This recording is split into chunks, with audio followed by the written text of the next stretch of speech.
शुरू कीजिए दीदी। प्रणाम जी सभी सुंदर साथ को। प्रणाम जी। प्रणाम जी प्रणाम जी।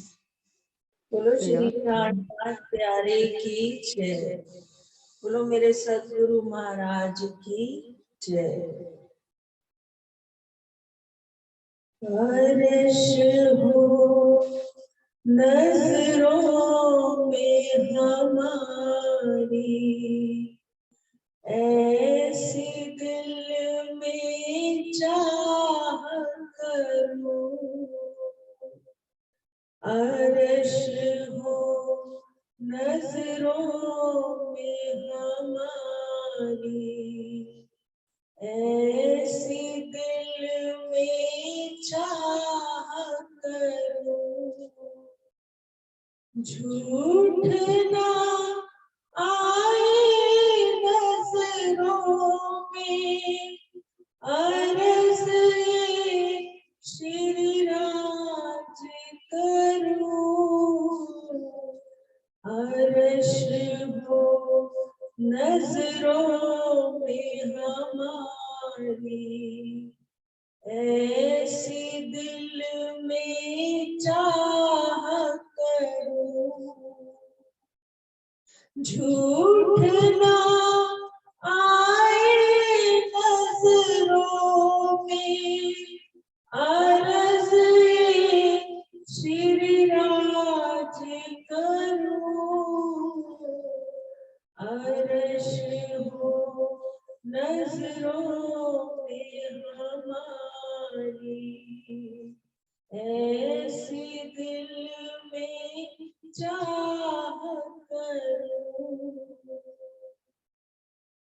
आँख खुले तो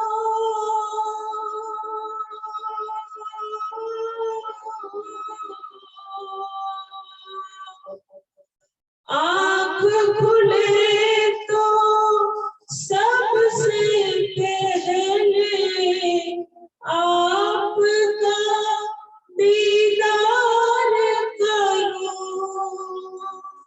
सुंदर सुंदर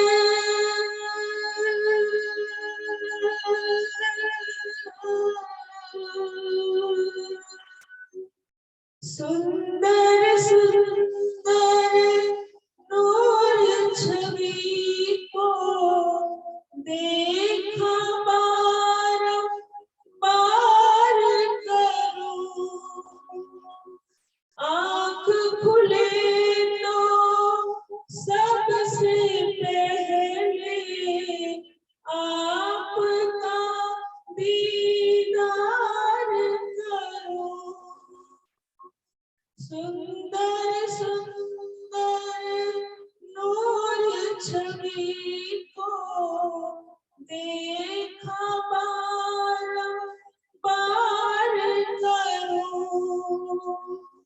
प्रीतम मीठी मीठी प्रीत का मीठा सा श्रृंगार करूं। अर्श हो नजरों में हमारी, ऐसी दिल में चाह करूं। आपके दिल का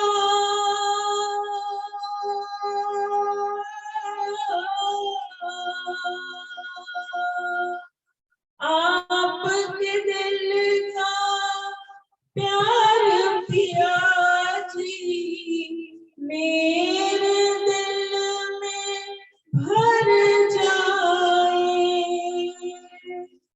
आपके अंग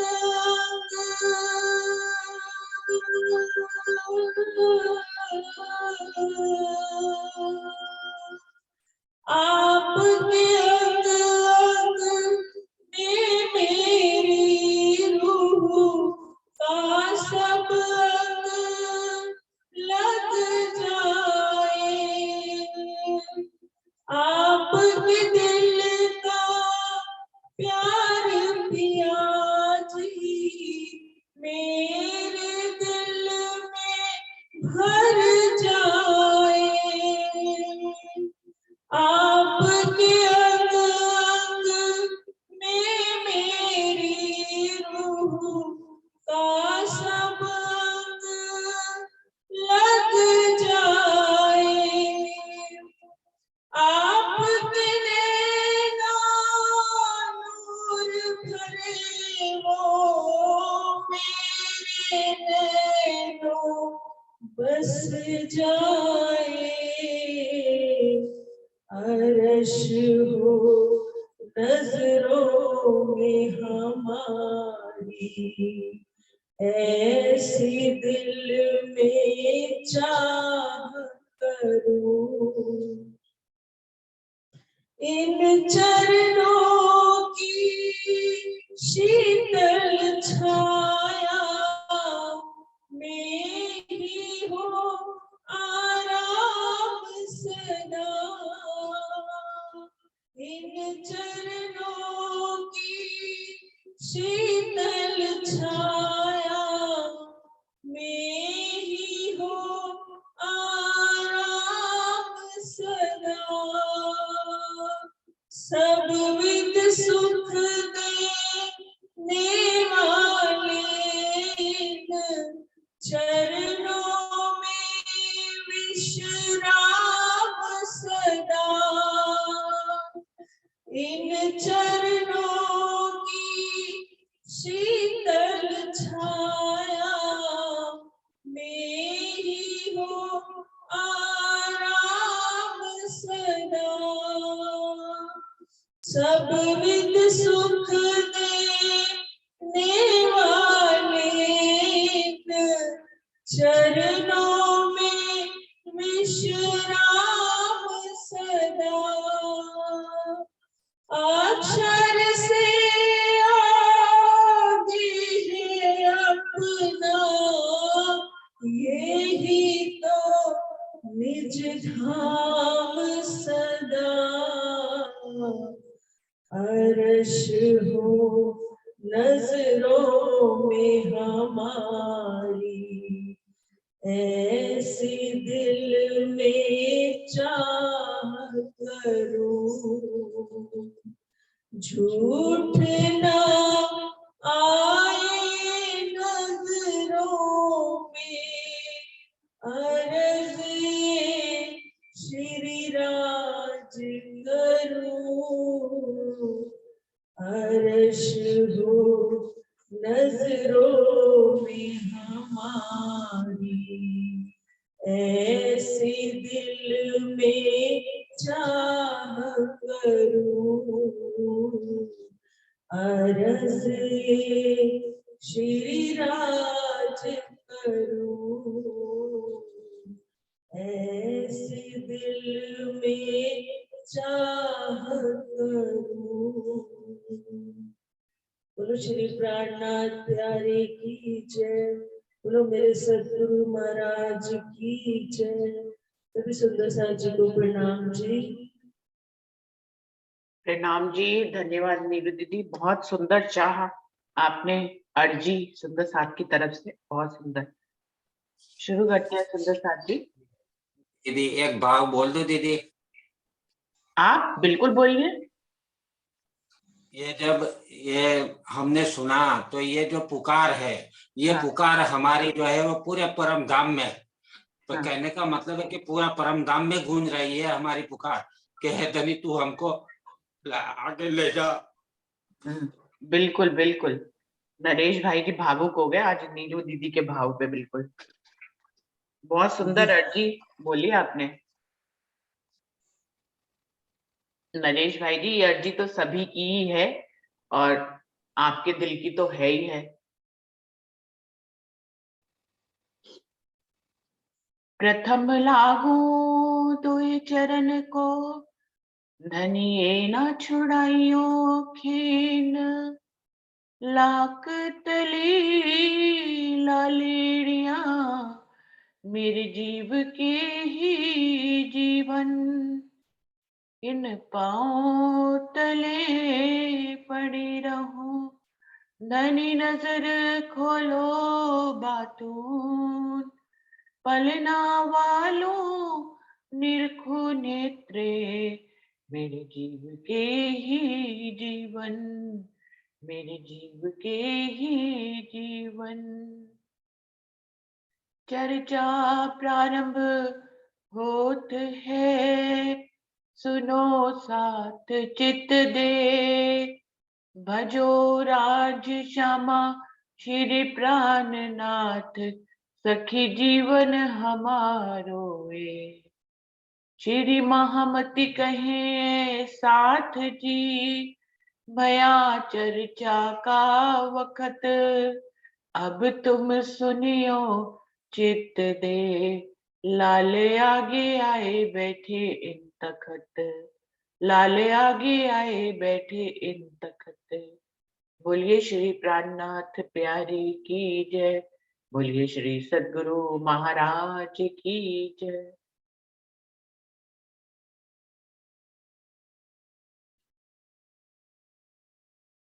सुंदर साथ जी, बीतक साहब वाणी का ये 14वां प्रकरण चल रहा है, जिसमें हम लोगों ने 20 चौपाई कर ली थी और 21वीं चौपाई से आज आगे बढ़ेंगे। तो सुंदर साथ जी, इसमें भी जो प्रसंग चल रहा है वो अर्जी की तरह ही चल रहा है, जहाँ पे इंद्रावती महराज ठाकुर जो है वो अपने आप को कसने की कसौटी पर परख रहे हैं, अपनी परीक्षाएं ले रहे हैं कि मेरे अंदर क्या अवगुण है कि मुझे परमधाम नहीं दिखता।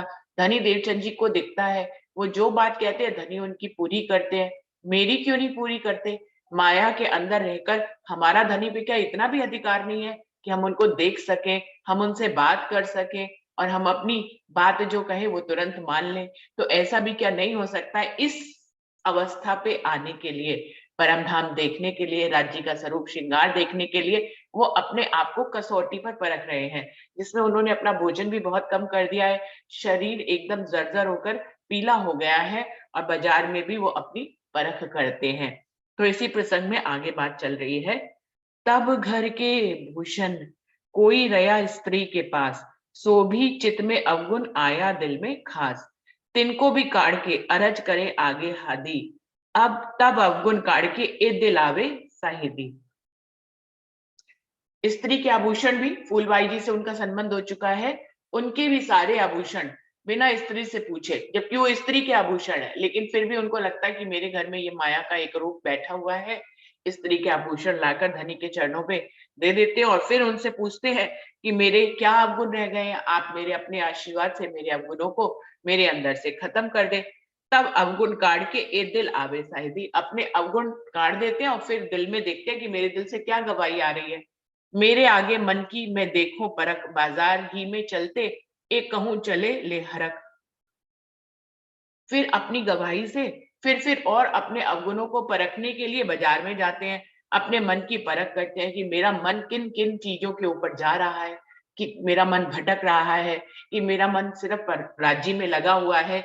इस तरह से बड़े बड़े ही तीव्रता से अपने मन की परख कर रहे हैं और अपने आप को कसौटी पर कस रहे हैं।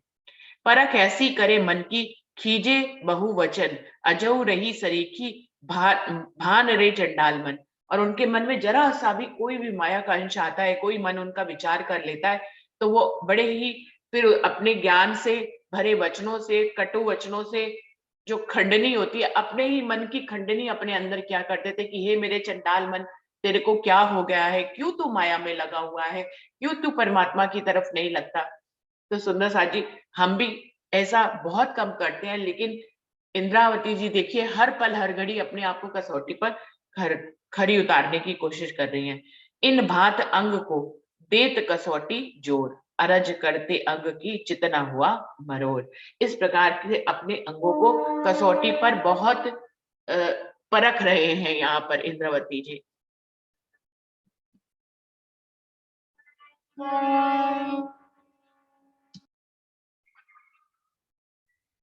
इस प्रकार अपने मन को बार बार परखते थे। देत कसौटी जोर, कसौटी की सीमा पर खरा उतारने के लिए अपने अंगों को पछाड़ रहे थे। अरज करते अंग की चितना हुआ मरोड़, बार बार अपने अंग को देखते थे कि अरे तुम्हें तो माया की तरफ नहीं लगना चाहिए, तुम्हें तो धनी की तरफ लगना चाहिए। लेकिन वो ऐसा पाते थे कि उनका चित्त जो है अभी पूरी तरह से वो अपनी कसौटी पे ऐसा समझते थे, जबकि धनी देवचंद जी उनके सद्गुरु तो उन्हें ये कह रहे हैं कि तू तो निर्मल आत्मा है, तेरे अंदर कोई अवगुण नहीं है। लेकिन वो बार बार अपनी परख कर करके बार बार ये देखते थे कि मेरा चित्त में धनी की तरफ लगा या नहीं लगा। राह आए चलते कोई सामे मिलिया यार, तो मुंह फिराए के चले जिन बीच पड़े परवरदिगार। इतना भी कहना चाहिए एक्सट्रीम कंडीशन, उसको हिंदी में क्या कहेंगे कि मतलब एक सीमा रेखा तक अपने आप को ले जाते हैं कि अगर बाजार में जाते हैं कोई दोस्त यार दिख जाए तो अपना मुंह छुपा के दूसरे रास्ते से निकल जाते थे कि जितनी देर इससे बात करूंगा तो माया में समय व्यर्थ होएगा और उतनी देर मेरा और मेरे प्रियतम के बीच में एक खलल पड़ जाएगा, एक दूरी आ जाएगी। तो मुंह फिराए के चले जिन बीच पड़े परवरदिगार, के मेरे और परमात्मा के बीच में एक पल का भी फासला नहीं होना चाहिए, एक पल के लिए भी मैं ऐसा नहीं आना चाहिए कि मैं किसी दोस्त के साथ मगन हो जाऊं और अपने प्रियतम के बारे में ना विचार करूं। तब श्री धाम मुंह आगे फिर वल्या गिरद, अपना आपा देखिया क्या आकार को रद। देखिए पूरे चौपाई में आ गया कि इतनी कसौटी तक जब महराज ठाकुर अपने आप को कसते हैं, तब श्री धाम मुंह आगे फिर वल्या गिरद, 25 पक्ष जो है उनकी झलक जो है महराज ठाकुर जी को मिल जाती है। इतना मेहनत कर रहे हैं, जब कोई रूह कोई जीव, यहाँ पे तो बात जीव की आती है, रूह के दिल में तो पहले ही राज्य और परमधाम बसा हुआ है। महराज ठाकुर के जीव ने इतनी कसनी करी, तब उनको जो है पूर्ण परमधाम की झलक जो है, झलक के रूप में उनके परमधाम के 25 पक्ष उनके हृदय में आ जाते हैं।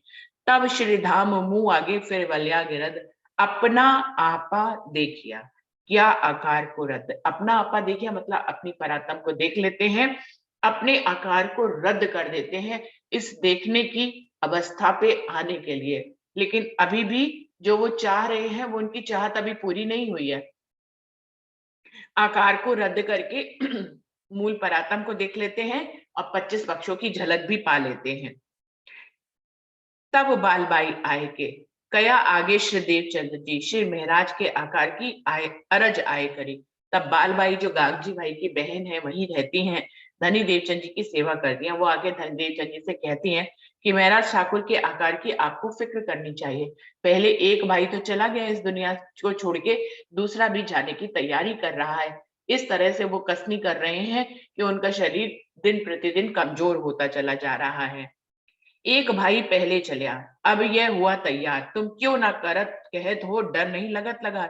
तब बालबाई जी कहती है कि पहला भाई तो पहले ही चला गया, अब इसने तैयारी कर रखी है, इसी तरह कसनी पे रहा तो तन ही छोड़ देगा। तो आपको डरना चाहिए इस बात से और उनको उनके तन की देखभाल करनी चाहिए। तब श्री देवचंद जी ये सवाल किया, महाराज क्या है तेरे दिल में, सो मुझे कहो आज। तब धनी देवचंद जी महाराज ठाकुर जी को बुलाते हैं और कहते हैं, आज तुम मुझे एक बात बताओ कि तुम्हारे हृदय में क्या बात है, ऐसी क्या बात बसी हुई है जो तुम शब्दों में नहीं कहते, लेकिन इतना अपने आप को कसौटी पर उतार रहे हो। तो बताओ तुम्हारे दिल में क्या है, तुम क्या पाना चाहते हो, तुम्हारे दिल में क्या लगन लगी हुई है। मेरे अवगुण मुझको दिखाए दो तुम, तब कया मुझको क्या पहचानत आत्म। धनी महाराज ठाकुर जी एक ही बात कहते हैं, वो कुछ नहीं कहते कि मेरे दिल में क्या चाहना, उनको इतना मालूम है यदि अवगुण खत्म हो जाएगा तो राज्य से मिलन हो ही जाएगा। तो बार बार वो धनी देवचंद जी से अभी भी वो यही पूछते हैं कि मेरे अंदर के जो भी अवगुण बाकी रह गया उसको प्लीज मुझे दिखा दो, मेरी नजरों में आ जाएगा तो मैं उस अवगुण को भी निकाल दूंगा। तब कया मुझको क्या पहचानत आत्म। तब धनी देवचंद जी समझ जाते हैं कि ये मुझको जो है सतगुरु रूप में ही देख रहे हैं, लेकिन राज्य के रूप में नहीं देख रहे। तभी तो किसी राज्य से मिलने की इनकी चाहत बाकी है।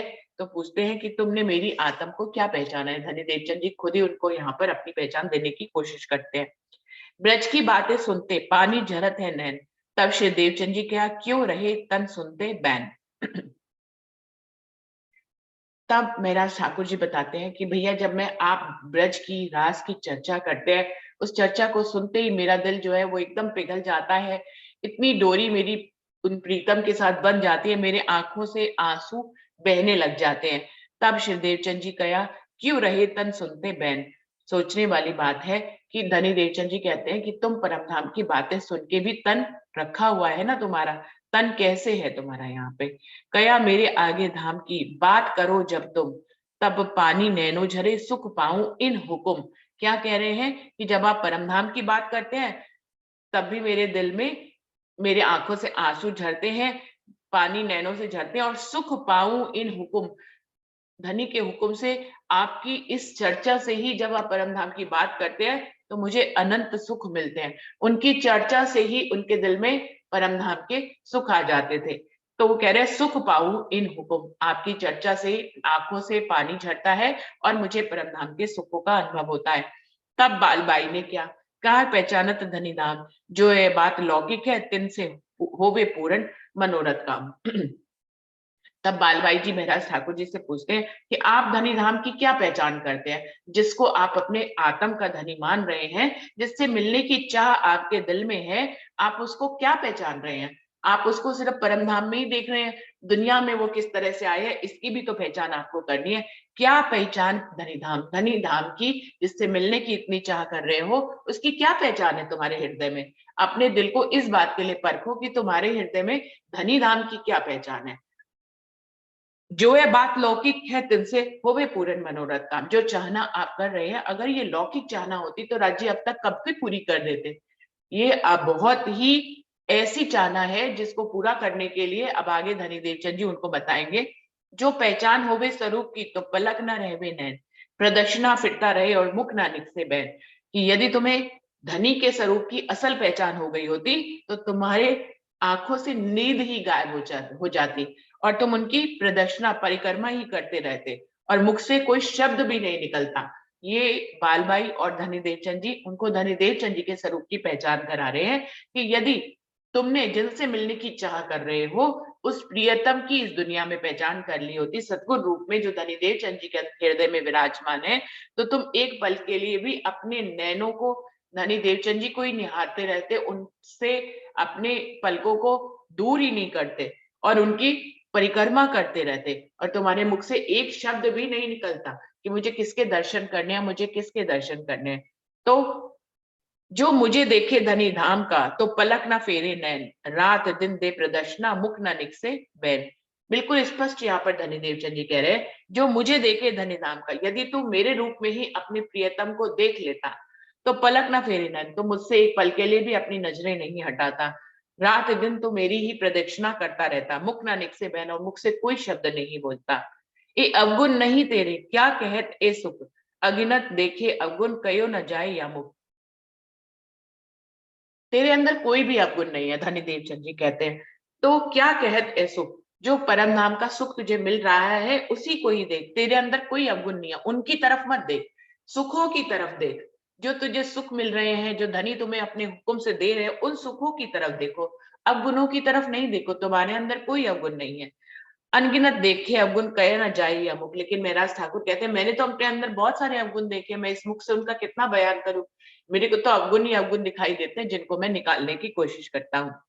श्री देवचंद जी पूछा, क्या है तेरे मन में, तुम देखो मैं क्यों न देखूं, सो क्यों ना होए मुझसे।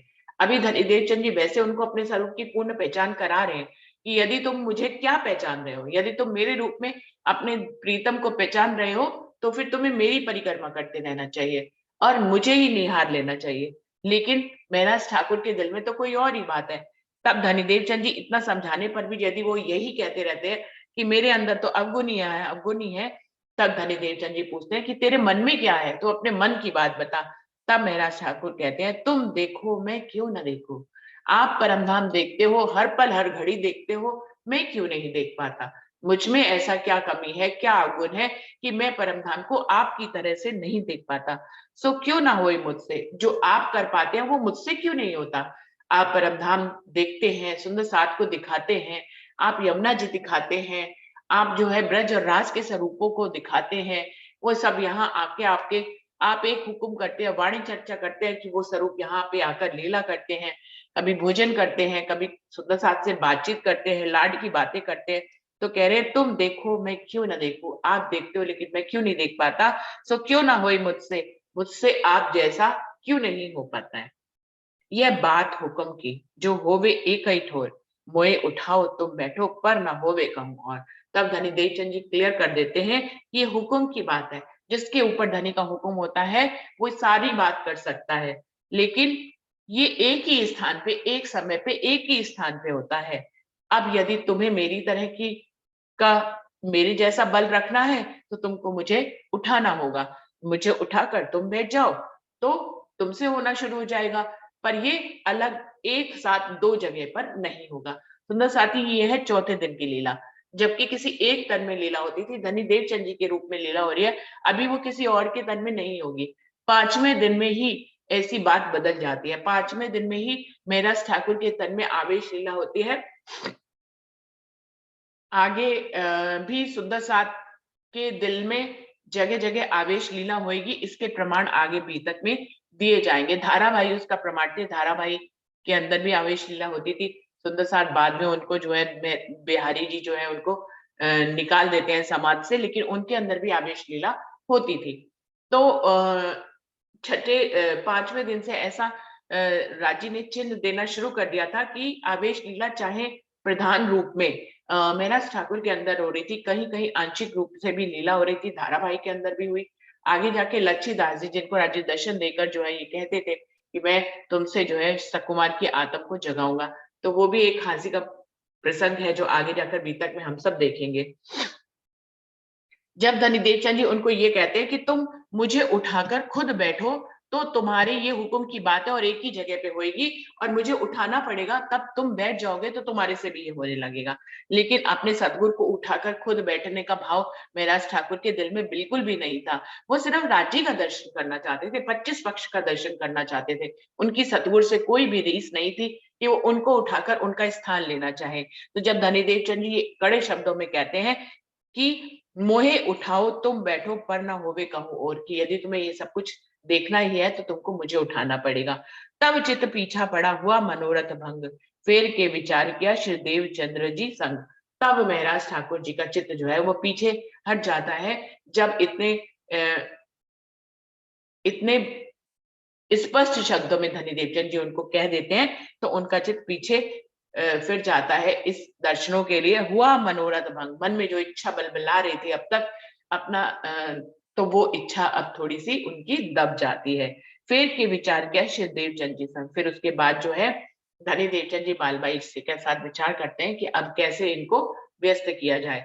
इन्हें काम दीजिए माया का, तब पीछे हटे चित्त, कया मैं हुक्म करत हूँ जाओ श्री महाराज तित। तब बालबाई और धनी देवचंद जी आपस में विचार करते हैं कि इनको कोई माया का कार्य दे दिया जाए, जिससे इनका ध्यान जो है 25 पक्षों के दर्शन और धनी जी के दर्शनों से थोड़ा सा अलग हट जाए, जिससे कि इनका जो है तन जो अभी ये बिल्कुल जर्जर किए दे रहे हैं वो थोड़ा सा ठीक अवस्था में आ जाए। क्योंकि मेहराज ठाकुर को यही लगन लग गई थी, इसी लगन के साथ वो दिन प्रतिदिन जो है कसनी करते चले जा रहे थे। कया मैं हुक्म करत हो जाओ श्री महाराज तित।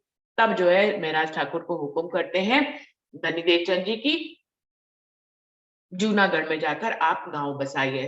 तब गुजरात भेजिया एक बहाना ले, तब चले गुजरात को जोश फिरा दिन से। तब गुजरात भेजते हैं जूनागढ़ गांव बसाने के लिए, ये बहाना देकर उनको भेजते हैं। तब गुजरात की तरफ महाराज ठाकुर जी चल देते हैं जोश फिरा दिन से। क्या मतलब है इसका? जोश फिरा दिन से, जो जोश आया था उनके अंदर धनी के दर्शनों का, 25 पक्षों के दर्शनों का और अपनी बात मनवाने का, कि मैं इस माया में हूँ, यदि मेरा उनके साथ वायदत्व रूपी संबंध है तो फिर एक दिली का संबंध होते हुए भी मेरी बात धनी तक क्यों नहीं पहुंचती है, और जो मैं कहता हूँ वो धनी क्यों नहीं करते हैं, मेरे मन में उपजाने वाले भी वही हैं, तो वो ऐसे भाव क्यों उपजाते हैं और फिर उसको पूरा क्यों नहीं करते हैं। तो ये जो कश्मकश है सुंदर साथ जी, ऐसा जीवन में हम सब के जीवन में भी कभी ना कभी ऐसी कश्मकश आती है कि धनी तुमको हर पल हर घड़ी अपने करीब महसूस करते हैं। बहुत सी ऐसी बातें हैं जिसमें लगता है कि तुम मेरे साथ ही थे, फिर ऐसा क्यों होता है कि मेरे दिल में कोई तुम्हारे प्रति चाहना उत्पन्न होती है तो वो पूरी क्यों नहीं होती है। ऐसा हर सुंदर साथ मन में कभी ना कभी उसके जीवन में ऐसी अवस्था जरूर आती है। तब अब जबकि हमें वाणी का ज्ञान हो गया है, तब हमें पता लगता है, पहले खिलवत की वाणी के हिसाब से हम लोग ऐसा भी अपने मन में जब कभी सोचते हैं कि धनी मेरे अंदर जो उपजाते हो वो भी तो उपजाने वाले तुम हो, और यदि हमारी मनोरथ को पूरा नहीं करना होता है तो फिर ऐसी इच्छा मनोरथ उपजाते ही क्यों हो, तो उपजाया है तो उसको पूरा भी करना है।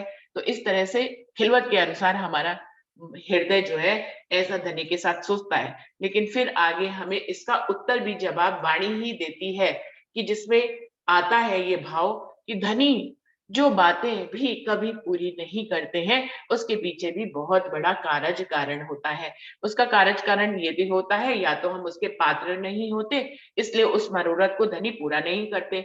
दूसरा भाव ये होता है कि हम अपनी इस लौकिक बुद्धि से बहुत थोड़ा मांगते हैं और धनी को हमें बहुत ज्यादा देना होता है समय आने पर। तो हमारा पात्र अगर छोटा होगा तो उसमें छोटा ही आएगा, तो हमें अपने पात्र को बड़ा करना पड़ता है। तो इसके लिए धनी जो है समय आने पर जितना हम चाह रहे हैं उससे कई गुना ज्यादा देना है, इसलिए उस समय उस छोटे मनोरथ को कई बार धनी पूरा नहीं करते हैं। तो ऐसा वाणी से हमें इन सब बातों के जवाब भी मिलते हैं। तब गुजरात की तरफ जाते हैं, जोश फिरा तिल से। तब वन में जो मनोरथ होता है वो जोश जो है वो वहीं पर ही दब जाता है। श्री महामती मोमिनो। हाँ जी। गुजरात का मतलब अहमदाबाद है। अहमदाबाद है, वो अहमदाबाद के लिए भेजते हैं।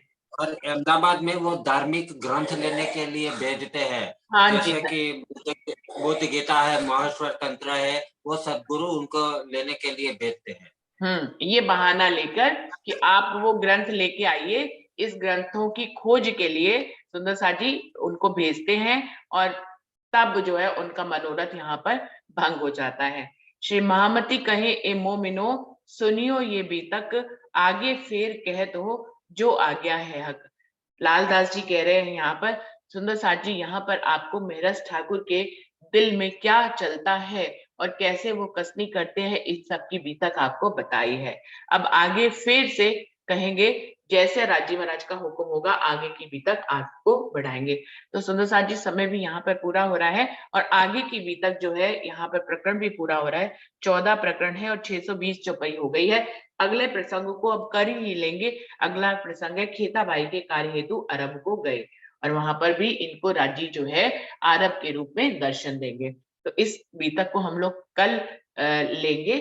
आज यहीं पर ही चौपाई को दोहराते हैं। श्री महामती कहे ए मोमिनो, सुनियो यह बीतक, आगे फिर कहत हो जो आज्ञा है हक, जो आज्ञा है हक। बोलिए श्री प्राणनाथ प्यारे की जय। बोलिए श्री सद्गुरु महाराज की जय। सर्व सुंदर साथ की जय। तो सुंदर साथ जी, अब अगली मीटिंग के लिए आप बैठक